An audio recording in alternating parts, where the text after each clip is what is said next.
Today I want to look at these two Stockmans. I had been carrying a Stockman 75 pattern, one of the larges, in carbon steel for quite some time now, and I love that knife. The Stockman and the Trapper are my two favorite case knives to carry, both in the full-size version. Now, since I had been carrying in carbon, now it's summertime and I do a lot of things, a lot of activities outside, and I get hot and I get sweaty and wet. So I wanted to try Case's True Sharp in the Stockman, instead of the carbon steel. So I got the knife that's on the right. This one is in smooth brown bone, has single threaded bolsters. They're also pinched, and the fit and finish on it is pretty good. The knife is built right. But it did have one problem.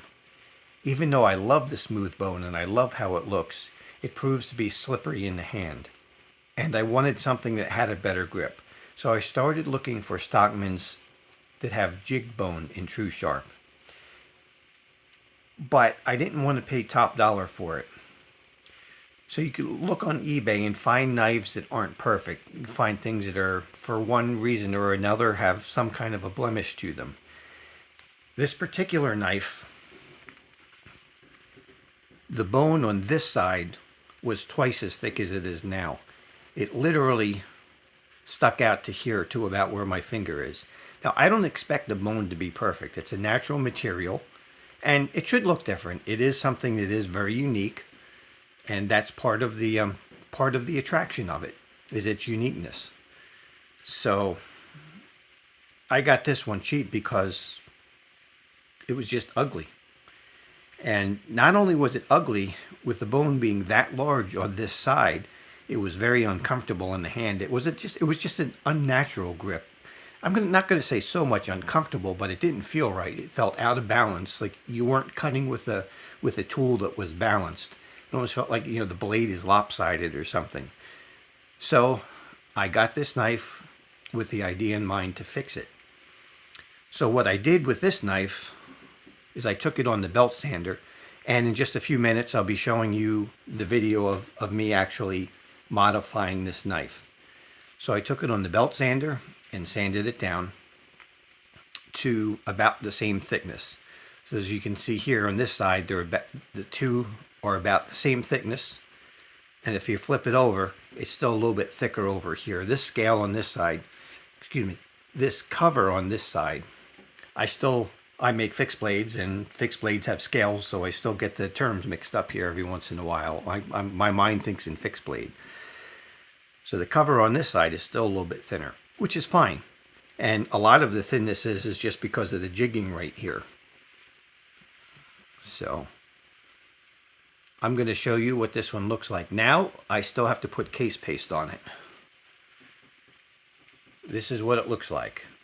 And you'll see in the video, in the rest of the video coming up, you'll see the process in which I did this. But as the final result, I need to use a little bit of case paste and polish this side.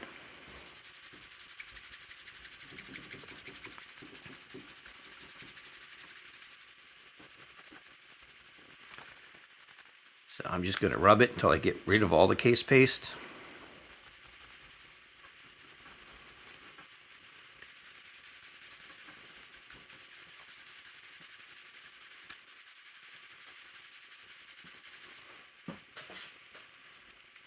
And there's the finished product.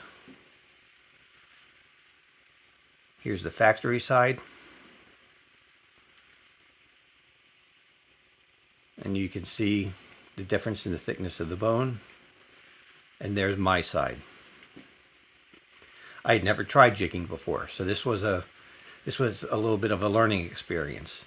And I'll probably do a better job next time, and I might find a better way to do it.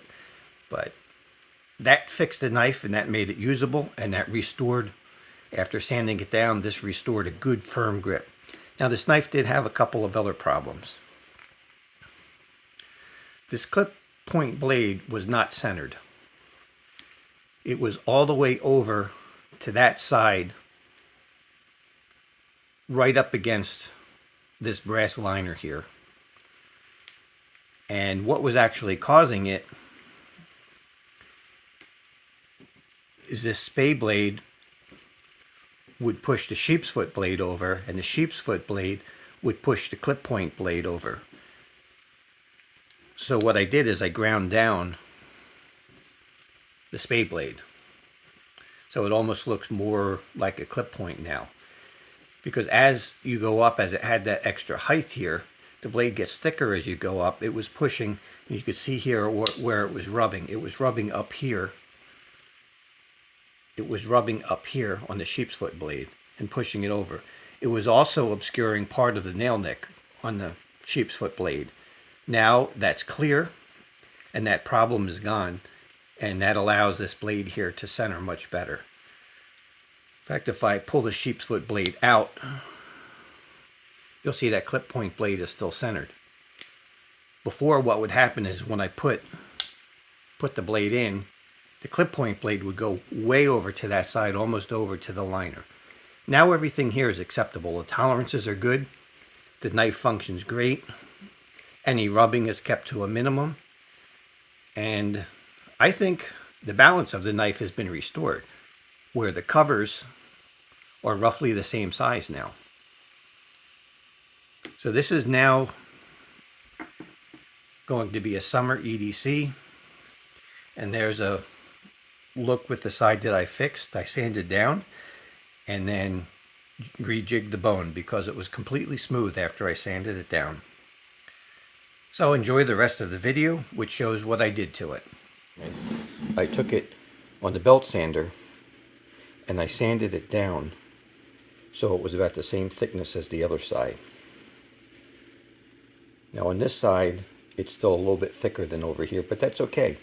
I don't expect the covers on these knives to be perfect. They're natural materials, and it's fine if they're, if they're off from one another or if they're not perfect. There's nothing at all wrong with that. But when one is double the thickness of the other, then there is a problem. They should be a little bit more selective at the factory about the covers that they put on these things. So now the problem was with sanding that down, you remove all of the jigging. This is the factory jigging. So on the other side that I did, I had to do some jigging myself. It looks different than the factory jigging, but I still do like it, and it makes the knife usable. So I originally did this jigging. I didn't do enough, so we're going to do a little bit more today, and I'll show you the process that I used to do it. I need to do some, extend this here, here, maybe a little section very lightly here. Now this one in the middle, it's maybe slightly longer on this side. It's a little closer to this pin. So I may lengthen that just a hair, or I may not. I'm not sure yet. The other problem that this knife had was that this clip point blade was way off of center. In order to demonstrate this, I'm going to have to open the other blades. Now you'll see that it is centered. I'll open this and snap it closed so that you can see there's nothing funny going on here. And I'll also grab it and try and wiggle it. The blade is tight. I have not loosened up, loosened anything up there. The pivot's still nice and tight. But now that blade is centered. It was over against where this part of the liner is. Of course, in the Stockman, the liner, you can see the gold color on the bottom there. It's not a full liner going all the way across, but that's how far off center the blade was. Now what happens here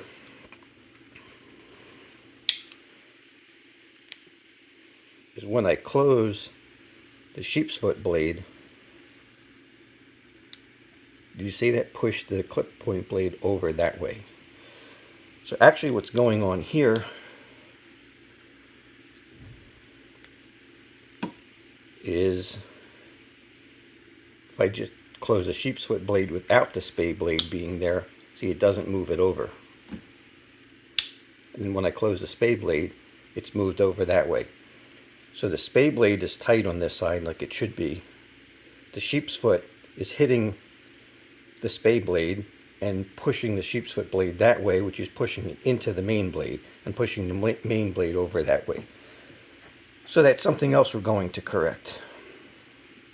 Another thing I don't like is this top point of the spay blade is hitting the nail nick, or covering, just slightly covering access to the nail nick. And when I go to open the spade blade, that point actually hits this flat spot on the top of the nail nick, and it makes it a real pain to get this blade out. Now when I look at this, where it's hitting the sheepsfoot blade is right there on that corner. See, the blade is ground and it goes thinner as it goes down, so towards the top it's thicker. So if I take a little off here and give the blade more of a line like that, almost like it's a little bit more of a clip point blade, I think that'll fix it. That'll go a long way towards alleviating the problem. That'll give more clearance because we'll be taking some of the thicker part off here, so it won't push the sheepsfoot blade over as much, and it'll also completely free up the nail nick. So those are the modifications we're going to do. I'm going to use a Dremel tool for the jigging, and then this work sharp belt sander to make the adjustment on the blade. So let's get started.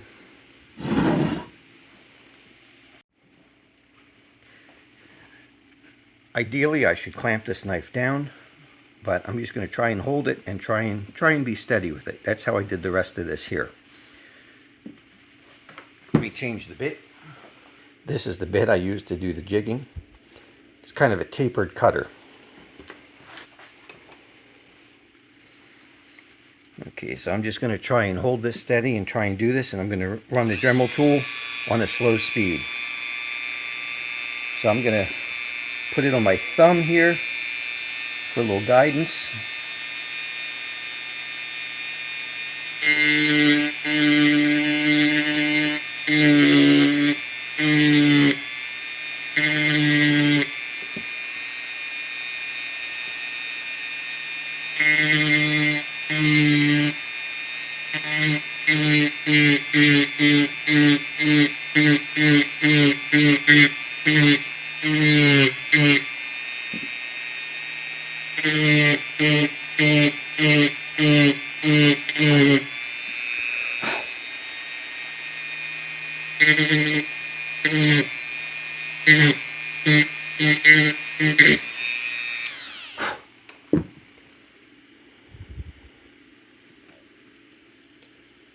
And that's what it looks like. I'm just using very small up and down motions to put that little bit of irregularity into it. I can't duplicate the number of lines that's in the factory jigging, but I can make my own version of it.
Hey there, extended the jigging a little bit, and now I'll have to put some black dye on it. But before I get into the black dye, let's make the adjustment on the blade.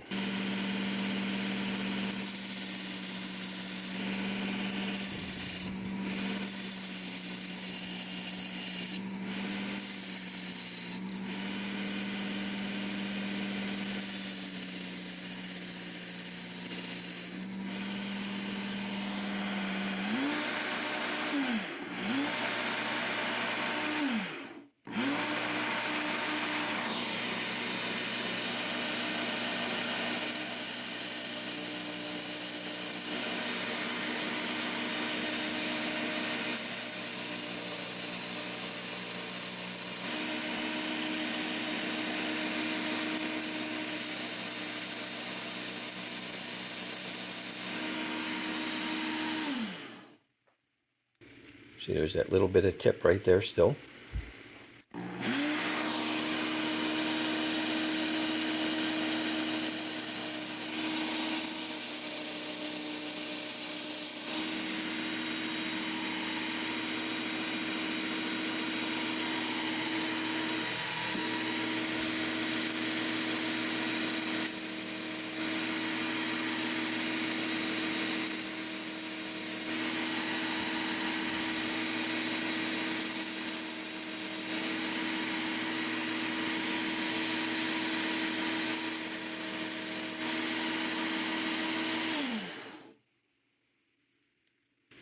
Okay.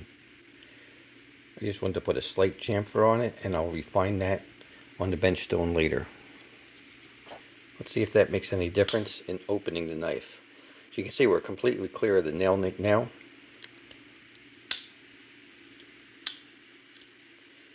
You can still hear, there's still a little catch right there, but it's not nearly as bad as it was. And I think once I go on the bench stone and round that off and smooth out the sharp edges, I think it'll be fine.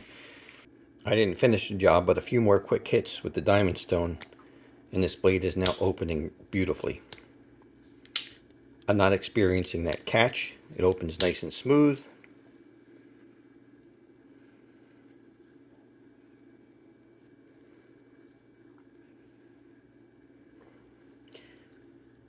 It's still pushing the clip point blade off center, but not by much. That's definitely better than what it used to be. Let me open it and close it one time here. That's definitely a little closer to center. So we're going to call that good. I'll clean these edges up and polish them later, but for now let's get the dye on this side. This is black leather dye, but it works pretty good on bone. You just get a little bit on this dauber, and we're just going to cover the area.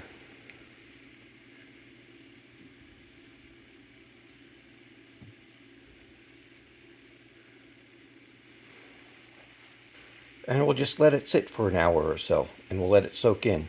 And what's going to happen here is it's not going to soak in very much, if at all, in the areas where the bone is polished, but it will soak in the areas where I just cut. So we'll see how that goes, and we'll come back and we'll wipe it off later. After it's wiped off, then I'll use some case polish on a rag and go over the whole thing with case polish. Now, after I sanded the scale down on the belt sander, I hand sanded it up to 400 grit. And after 400 grit, I used case polish, and I rubbed that over the bone, and the bone came up actually better than what it does new. Came up smoother and shinier with a better finish on it than what the cover originally had.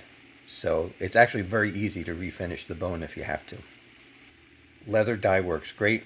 I've made some adjustments to other covers before. I have one of the orange ones in the 1095 series. It was a special from Smoky Mountain, and one side had a lot of black in the jigging and the other side was almost pure orange. I did add some black dye on it and it turned out beautifully. So it's the same thing. Add the black dye, let it soak in, wipe off the remainder, and then use case polish. We'll get back to you in a couple hours. It's time to wipe this off and see what we have.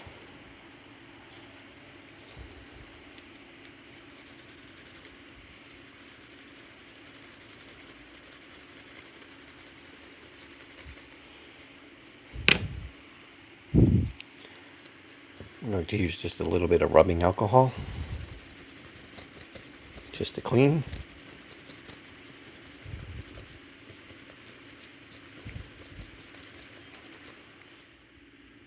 And there we go.